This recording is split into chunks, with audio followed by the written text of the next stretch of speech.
Hi there, it's Keren Baker and I'm here with an idea using the latest Tonic Craft Kit number 8. Gorgeous colours that come with this kit. I'm doing something just using the dies. And the dies create a gorgeous matchbox. You'll need these. And these are to create the embellishments, and then you've got stamps, whether you want to create little drawers or storage or whatever you want to create. I'm doing something a little bit different. Anybody who knows me well is probably aware that I like a good joke. If you've been to my house for a cup of tea and been on the receiving end of my cup of tea joke, you'll know exactly what I mean. But here I've got a little box and it says secret, and that's using the stamp that comes with it. And when you open it, okay, that's what happens.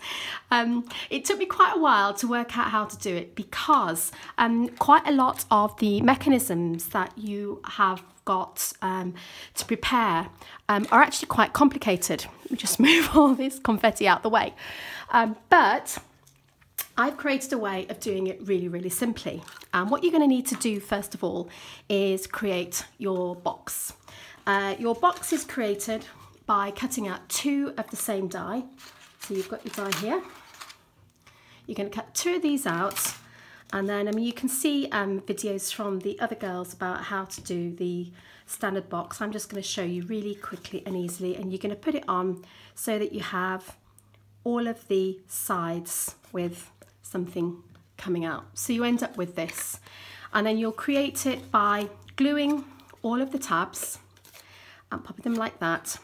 And what you would normally do is you would stick these down all the way through, create your little box, and then you would normally glue these bits down into there, and that just gives the box more structure. However, we don't want to do that. We need to leave those unglued, so you just end up with a box like this, because this is what's going to help keep the whole thing together. Now, what I've found is that you want a slightly lighter weight cardstock for the box inside, but you do need a substantial cardstock for the top, because this is going to be keeping whatever's in the box together. So if you've got a lighter weight one, what tends to happen is this bit really bulges and the bits that you've got inside can fall out. So I found it's easier. If you have too thick a cardstock with the box, you'll end up with being quite stiff to get in and out. So a thinner weight for the main body of the box and a heavier weight cardstock for the sleeve. The sleeve is created in the same way.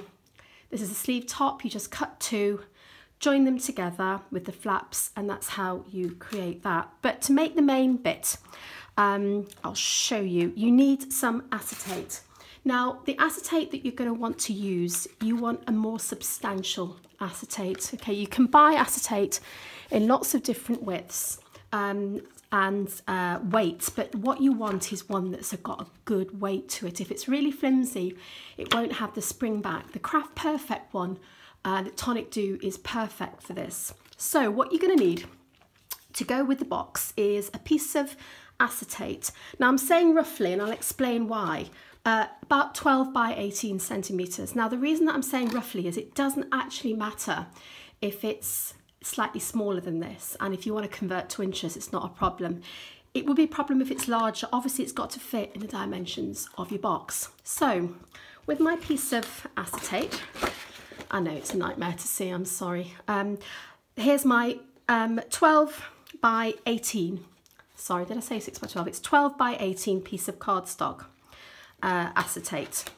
So it's hard to see here, but I've just used one of the alcohol markers or permanent marker so that you can actually see and measure. So the measurements that I've got for this are roughly, you're scoring in across this shorter end 1 centimetre and at 3.5 centimetres. Now, I could give them the other way around, but actually it's just easy to help you remember. Just flip it round and do 1 centimetre and 1.5 centimetres. So that's what you're going to be doing. So you end up with 1, 2, 3, 4, 5 sections, and you've got a larger one in the middle. And then all you're going to need to do is trim this piece into 3. So you're going to measure it at 6 and 12. So you end up with 3 portions exactly the same, but don't trim it down until you've scored it, because it's much easier to do it this way. So you get 1 piece of acetate per box. So when you've done your scoring, what you're going to do, and whereas normally with scoring you would want to create a really firm score, you don't want to bend it so it's completely flush, because you want to give it a little bit of a bounce. So you're going to bend it that way, and then these sides here, the little flaps at the bottom, you're just going to bend out. So if I know it's hard to see with acetate, I do apologise, but this is the best substance because it's got a bit of spring to it. So you can use cardstock for it, but you're not going to have quite the same power with cardstock, because cardstock tends to lie in one position without the bounce. So you're going to end up with your acetate this kind of a shape. Okay, so I've got my 3 pieces here. Okay, so we're going to have one that remains in at the bottom. So you can see that one there. So that one is just going to go in the box as it is, and that's your base. And then the other 2, you're just going to want to stick together like this. So I've got the bit of double-sided tape on. So if I remove that, and this is creating the spring, and this is the easiest way I could work out of creating a spring that will constantly deliver the sort of the movement and the surprise that you want. So you're going to end up with it looking like this, and then all you need to do is just press it down so you've got that spring. Okay, so that's your basic spring. Now it's going to seem like it's going to be a lot. That's going to then go on top of your box. That's all you need to do. So you've got the bottom bit in, you've got your spring, and you're going to have to press down. Now the best way of doing it is to just have one hand there, keeping it pressed down, and then you're going to add your little elements on top. So to put, I mean, you could use anything. If you want to be really mean, add glitter. That will go absolutely everywhere.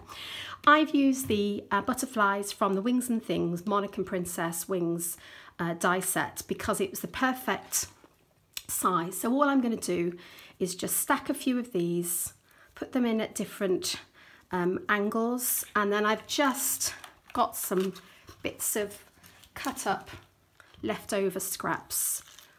So pop those on as well. You could put whatever you like. I mean, if you want to punch circles, if you want to put confetti in, I mean, this would be really nice as a save the date.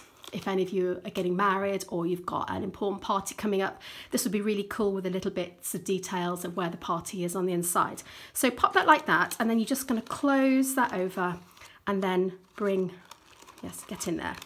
The butterflies don't want to go in. Okay, you'll be more careful than I am. And that sometimes happens. If that happens, just hold it open like that with one thumb, then pop them back in. And it doesn't matter whether you have those 2 flaps sticking up or just one over the top. All you've got to do is make sure you've got the box. And then all you're going to do is slide that carefully, keeping your thumb on the top so it doesn't come off. And there you are, ready to go again. Obviously I've created a bit more interest by using some of the die cut pieces. Inside you've got lots of lovely decorations in the middle. There you can see here for both the tops and the sides, so you can really make it as beautiful and as detailed as you like. But the beauty of it is the surprise that happens every time. So before I finish off and pull it again, I'll just say check out the inspiration page for other ideas using this craft kit. I'm sure you can come up with more exciting ways of using this, but this is just a fun way of using the Matchbox set. So you ready? Okay. It makes me laugh every time. Thanks for joining me. Do tag us if you've got any projects, post them in the Tonic Facebook group, and I'll be with you soon. Take care. Bye.